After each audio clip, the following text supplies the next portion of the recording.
ব্রাহ্মণবাড়িয়ায় একটি মসজিদ ভেঙে দিয়েছে কিছু ভিন্ন আকীদার মানুষ। এই মসজিদ ভাঙাকে কিভাবে দেখছেন আপনি? এরপরে প্রশ্ন হলো, সম্প্রতি ভারতের বিতর্কিত ওয়াকফ আইন স্থগিত করে দিয়েছে সুপ্রিম কোর্ট। এ বিষয়ে আমাদের কি মন্তব্য করা উচিত? দেখুন, আমাদের পার্শ্ববর্তী দেশের মুসলমানরা ভালো নেই, তারা অনেক কষ্টে আছে। আমরা তো ফিলিস্তিনি মুসলমানদের জন্য চোখের পানি ফেলছি, কান্নাকাটি করছি, কিন্তু বাস্তবতা হলো আমাদের পার্শ্ববর্তী দেশের মুসলমানরাই চরম সংকটের মধ্যে দিনাতিপাত করছে, পরম বিপদের মুখোমুখি তারা। সেখানে পান থেকে চুন খসলেই মুসলমানদেরকে হত্যা করা হচ্ছে, খুন করা হচ্ছে, শহীদ করে দেওয়া হচ্ছে, তাদেরকে জয় শ্রীরাম বলতে বাধ্য করা হচ্ছে, না বললে তাদেরকে পিটিয়ে মেরে ফেলা হচ্ছে। সামান্য মিথ্যা এবং ঠুনকা অজুহাত, গরুর গোশত কারোর ফ্রিজে আছে, এ ধারণার উপর ভিত্তি করে মানুষকে পিটিয়ে মেরে ফেলা হচ্ছে। হোলির রং মাখতে না চাইলে তাকে দিন দুপুরে রাস্তায় পিটিয়ে মেরে ফেলা হচ্ছে, রক্তাক্ত করা হচ্ছে। মসজিদগুলোকে একের পর এক ভেঙে দেওয়া হচ্ছে। সেখানে এই যে ওয়াকফ বিল যেটা উত্থাপিত হয়ে পাশ হয়েছে, সেটা আইনের আকার ধারণ করতে যাচ্ছে। এটা ভারতের মুসলমানদের উপরে মরার উপরে খড়ার ঘায়ের মতো। এমনিতেই মুসলমানদের সেখানে অধিকার বলতে কিছুই নেই। সেখানে এই আইন বাস্তবায়ন হলে কি হতে পারে সেটা গত কয়েকদিন ধরে ভারতের বিভিন্ন জায়গায় প্রচুর পরিমাণ মসজিদ মাদ্রাসা হিন্দুদের দখল করে নেওয়া, তারপরে মুসলমান মুক্ত ভারত গড়ার হিন্দুদের বিভিন্ন ঘোষণার কথা আমরা সোশ্যাল মিডিয়ার মাধ্যমে দেখেছি। এগুলোর মাধ্যমে বোঝা যায় যে তারা আসলে কি চায়। তারা চায় ভারতবর্ষকে ইসলাম থেকে ধুয়ে মুছে পরিষ্কার করতে। অথচ ভারতবর্ষকে আবাদ করেছে, ভারতবর্ষকে সবচেয়ে বেশি সমৃদ্ধ করেছে মুসলমানেরা। ভারতবর্ষ যেগুলো নিয়ে গর্ব করে তার সবই মুসলমানদের তৈরি। কুতুব মিনার থেকে নিয়ে, তাজমহল থেকে নিয়ে, দিল্লির লালকেল্লা থেকে নিয়ে, শাহী মসজিদ থেকে নিয়ে যত গর্বের ধন ভারতের আছে তার সবকিছুই কাদের করা? মুসলমানদের করা। অন্যরা ভারতবর্ষকে শাসন করতে এসে শোষণ করে নিয়ে চলে গেছে, ভারতবর্ষের মুসলমানরা এসে সবকিছু দিয়ে গেছে। অন্যরা এসে লুট করে চলে গেছে, ভারতবর্ষের মুসলমানরা এসে শাসন করে এখানে তাদের কবর হয়েছে, এখানে তাদের জীবন যৌবন, এখানে তাদের সব ছিল। এখান থেকে কিছু নিয়ে যায়নি, বড় সব দিয়ে গেছে। আল মুসলিমুনা ফিল হিন্দ, ভারতবর্ষের মুসলমানদের অবদান, এই বইটা আমরা পড়ে দেখতে পারি। বইটার মূল লেখক সৈয়দ আবুল হাসান আলী নাদবী রহমতুল্লাহ আলাইহি, আর অনুবাদ করেছেন বর্তমান ধর্ম উপদেষ্টা ডক্টর আবু খালিদ হোসেন হাফিজাহুল্লাহ। এই বইটা পড়লে আপনি ধারণা করতে পারবেন যে ভারতবর্ষকে মুসলমানরা কি দিয়েছে।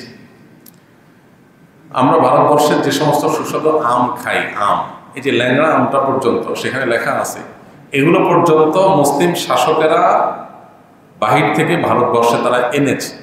এখন তার সুফল ভারতবাসী ভোগ করেছে। যে মুসলমানরা ভারতকে বিনির্মাণ করেছে, সে মুসলমানদেরকে ভারত থেকে উচ্ছেদ করার চেষ্টা করা হচ্ছে। কারা করছে? যারা সকাল বিকাল আমাদের দেশে তথাকথিত সংখ্যালঘু নির্যাতনের উপরে উৎসাহ প্রকাশ করে, বিবৃতি দেয়, আমাদেরকে সতর্ক করে, আর তারা তাদের দেশের সংখ্যালঘু মুসলমানদেরকে কচু কাটার মতো করে কাটছে। এটার বিরুদ্ধে আমাদের তীব্র প্রতিবাদ করা দরকার। সুপ্রিম কোর্ট এই ওয়াকফ আইন এটা স্থগিত করেছে, এটা সন্দেহাতীতভাবে প্রশংসনীয় কাজ, কিন্তু এটা চূড়ান্তভাবে বাতিল করা, শুধু স্থগিত নয়, বাতিল করা এবং সেটাকে কার্যকর করা, এটা হলো সময়ের সবচেয়ে প্রয়োজনীয় দাবি। ভারতবর্ষের মুসলমানদের, বিশেষ করে ভারতের মুসলমানদের এই দাবির সাথে আমাদের একত্রতা পোষণ করা এবং এটা আদায় করার জন্য আমাদেরকেও সংগ্রাম করা আমাদের কর্তব্য। ইতিমধ্যে সরকারিভাবে আলহামদুলিল্লাহ ব্যাপারে ভারতের এই অবস্থানের নিন্দা জ্ঞাপন করা হয়েছে বা এটাকে সমালোচনা করা হয়েছে। এটা খুবই ভালো একটা দিক। তবে আরো জোরালোভাবে আমাদের পার্শ্ববর্তী দেশের মুসলমানদের জন্য আমাদের পাশে দাঁড়ানো দরকার। যারা আমাদের দেশের সংখ্যালঘুদের বিষয়ে আমাদেরকে নসিহত করে, যদিও আমাদের দেশের সংখ্যালঘু অনেক ভালো আছে, তারা তাদের দেশের সংখ্যালঘুদের উপর যে নির্যাতন করছে তাদের কোনো মুখে আমাদেরকে নসিহত করার কোনো অধিকার নাই। আল্লাহ তাআলা ভারতবর্ষের মুসলমানদের মুক্তি নসিব করুন এবং যে জুলুম তারা করছে এর পরিণতি আল্লাহ তাআলা আমাদেরকে দেখে যাওয়ার তৌফিক দান করুন। আমাদের প্রত্যেকটা মানুষের যার যার জায়গা থেকে তাদের প্রতি আমাদের প্রতিবাদ অব্যাহত রাখতে হবে। এর অংশ হিসেবে তাদের বিভিন্ন পণ্য ইত্যাদি এগুলো না কিনে দেশীয় পণ্য কেনার অভ্যাস আমাদের করতে হবে। ব্রাহ্মণবাড়িয়ায় একটি মসজিদ ভেঙে দিয়েছে কিছু ভিন্ন আকীদার মানুষ। এই মসজিদ ভাঙাকে কিভাবে দেখছেন আপনি? মসজিদ ভাঙা এটা আল্লাহর জমিনে সবচেয়ে গর্হিত, সবচেয়ে জঘন্য অপরাধের মধ্যে থেকে একটা। কোনো যুক্তিতে, কোনো অজুহাতে, কোনো কারণ দেখিয়ে মসজিদ ভাঙার কোনো সুযোগ, কোনো নেই। আমরা যখন ভারতে মুসলমানদের মসজিদ ভাঙা নিয়ে প্রতিবাদ করছি, তখন যদি আমাদের দেশে মসজিদ ভাঙে, এটা হবে আমাদের জন্য সবচেয়ে লজ্জাজনক কথা। মসজিদ কিংবা ভিন্ন ধর্মাবলম্বীদের উপাসনালয়, এগুলোর কোনোটাই ভাঙা, সেগুলোতে আঘাত করা, এটার শিক্ষা ইসলাম আমাদেরকে দেয়নি, বরং নিষেধ করেছে।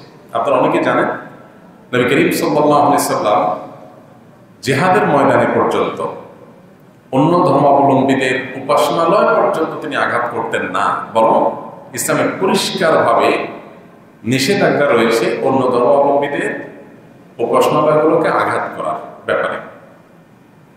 তাদেরকে আমরা তাওহীদের দাওয়াত দিব, তাদের উপাসনালয়গুলোকে আঘাত করে ভেঙে ফেলতে ইসলাম আমাদেরকে নির্দেশ করে না। সেখানে মুসলমানদের মসজিদ কিভাবে আমরা নির্দেশ মানতে পারি? কেউ যদি কোনো ভুল করে, কোনো বাড়াবাড়ি করে, তার প্রতিকারের আপনি বহু পথ অবলম্বন করতে পারেন। তারপরে আল্লাহর ঘরে আঘাত করতে পারেন না, আল্লাহর ঘর তো আল্লাহর ঘর।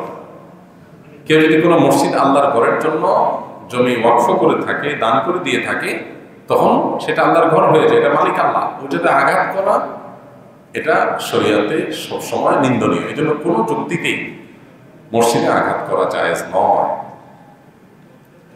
আমরা নবী সাল্লাল্লাহু আলাইহি ওয়াসাল্লামের সিরাতের কথা জানি। কেউ যদি কোনো উপাসনালয়ে, কোনো গির্জা প্রেগোটাতে আশ্রয় নেয়, তাকে নবী সাল্লাল্লাহু আলাইহি ওয়াসাল্লাম ইবাদতরত অবস্থায় থাকে, তাকে হত্যা করতে নবী সাল্লাল্লাহু আলাইহি ওয়াসাল্লাম নিষেধ করেছে। তাহলে অন্য ধর্মাবলম্বীদের ব্যাপারে যদি আমাদের এই অবস্থান থাকে, তাহলে আমার মুসলমান ভাই তার সাথে ভিন্ন চিন্তা, ভিন্ন আকীদা, ভিন্ন বিশ্বাস এর কারণে মত পার্থক্য থাকতে পারে। এমনকি কেউ কোনো ক্ষেত্রে বাড়াবাড়ি করতে পারে, সীমা লঙ্ঘন করতে পারে, কোনো ভুল করতে পারে, সেটার হাজারটা সমাধানের পথ আমরা বের করতে পারি। তাই বলে মসজিদে আঘাত করা এটা কখনো সমাধান হতে পারে না। বাংলাদেশ এই ক্ষেত্রে আমাদের আশেপাশের যেই কোনো দেশের চাইতে ভালো একটা অবস্থানে আছে, যে আমাদের দেশে আলহামদুলিল্লাহ পরমত সহিষ্ণুতা এই লেভেলে আছে যে আমাদের পার্শ্ববর্তী ভারত কিংবা পাকিস্তানে পর্যন্ত ভিন্ন চিন্তার মানুষদের উপাসনায় আঘাত করা, এমনকি মসজিদে মুসলমানদের একটা গ্রুপ আরেক গ্রুপের মসজিদে আঘাত করা, এগুলো পাকিস্তানে প্রচুর পাওয়া যায়, কিন্তু আমাদের দেশে আলহামদুলিল্লাহ এগুলো নাই। আমাদের এই ঐতিহ্যটাকে ধরে রাখার চেষ্টা করা উচিত। কোনো মানুষ এ ধরনের কাজ করলে তাদের ব্যাপারে সবার দল মত নির্বিশেষে সবাই সেখানে সোচ্চার হওয়া উচিত এবং এই ধরনের কর্মকাণ্ড এটা করতে বাধা দেওয়া উচিত, এবং কেউ এই অন্যায় কাজ যেন করতে না পারে সবাই সতর্ক থাকা উচিত। সমাজে পরস্পরের সহমর্মিতা এবং সহাবস্থান এটা যেন ভালো থাকে, এটা যেন সবাইকে দায়িত্বশীল আচরণ করতে হবে। দায়িত্বশীল আচরণ না করলে তার পরিণতি ভালো হবে না, আমরা সবাই ক্ষতিগ্রস্ত হব। আল্লাহ আমাদেরকে হেদায়েত দান করুন। যারা এই ধরনের কর্মকাণ্ড করেছে তারা নিশ্চয়ই জঘন্য কাজ করেছে, গুনাহের কাজ করেছে, তাদের তওবা করা উচিত, এবং কোনো যুক্তিতেই তারা আল্লাহর ঘরে আঘাত করতে পারেন না। আল্লাহর ঘর কে বানাইছে সেটার বিষয় না, যে বানাইছে সেটা ঘর কার? আল্লাহর। বিধায় এখানে আঘাত করা একেবারেই জঘন্য কাজ।